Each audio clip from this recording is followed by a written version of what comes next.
मन्नत की भाभी का भाई आया हुआ है उनके घर, तो मन्नत के बारे में बता रही होती है कि पसंद की शादी हुई है लेकिन मसले नहीं ख़त्म हो रहे। मुराद तो बहुत अच्छा है लेकिन उसकी फैमिली बहुत कंजर्वेटिव है। एक तरफ मन्नत अपने आप को क्लियर कर रही होती है निक्को के आगे, वो कह रही होती है कि मैंने आप ही को बिल्कुल भी पागल नहीं कहा था।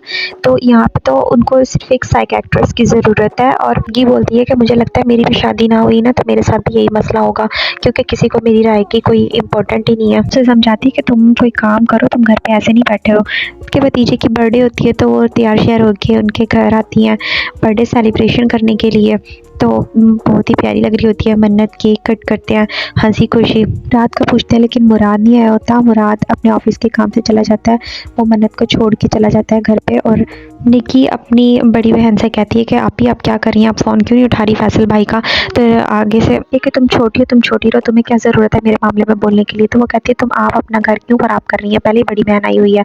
तो बस इतना कहना होता है, वो अम्मी जी कह के रोला डाल देती है और फिर सबको समझ लग जाती है कि ये सब बातें निकी को ये भाभी ने की हैं। रात मन्नत को उसके साथ कज़न के साथ बैठा देख के उसे बहुत जेलसी होती है।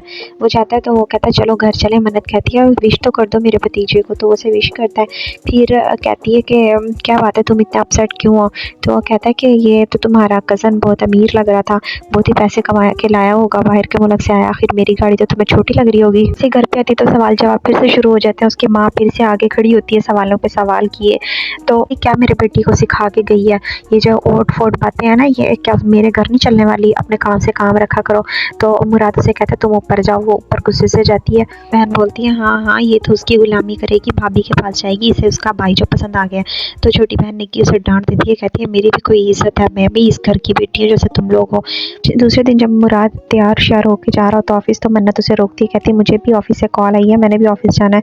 तो मुराद उसे डांट के ऊपर भेज देता है। सब कहते हैं ये क्या हमारे चौधरियों की लड़की अब ऑफिस जाएगी, कोई ज़रूरत नहीं है जाने की। नीचे आती है आंटी से माफ़ी मांगने के लिए। वो कहती है कि मैंने ऐसा कुछ नहीं कहा था, वो मेंटल हेल्थ के बारे में कहा था। वो फिर बुरा समझ जाती है, कहती फिर इसने लाया, इसने फिर हमें पागल कह दिया, ये तो हम सबको पागल कहती है। मैंने तो ऊपर आके रोने लग जाती है, कहती है किन पागलों में मेरा रिश्ता हो गया है। मुराद ऑफिस से आया होता है तो घर वाले उसे ऊपर ही नहीं जाने देते, उसे नीचे बातों में लगा लेते हैं। 2 घंटे गुजर जाते हैं लेकिन वो ऊपर नहीं जाता। मन्नत इंतज़ार करती रहती है। फिर मन्नत नीचे आती है तो देखती है कि उसका जो बहनोई होता है वो कहता है कि हम तो कभी भी नहीं मिले क्योंकि इनकी मुलाकात पहले हो चुकी है। तो वो उसे याद नहीं करवाता कि भाई हम लोग कहाँ पे मिले थे। रात बड़े भैया के घर डिनर पे इनवाइटेड होते हैं, तो वो डिनर कर रहे होते हैं लेकिन बड़े भैया मुसलसल बातें सुना रहे होते हैं मुराद को।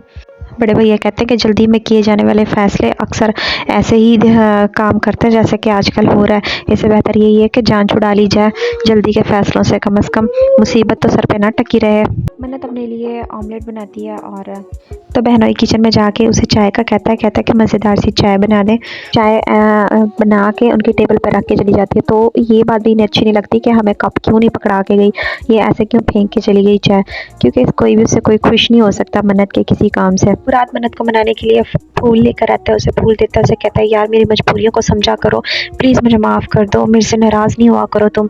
तो मन्नत कहती है कि बस तुम इतना कर लिया करो कि गलत को गलत कहा करो और सही को सही कहा करो, इतनी हिम्मत अपने अंदर पैदा कर लो।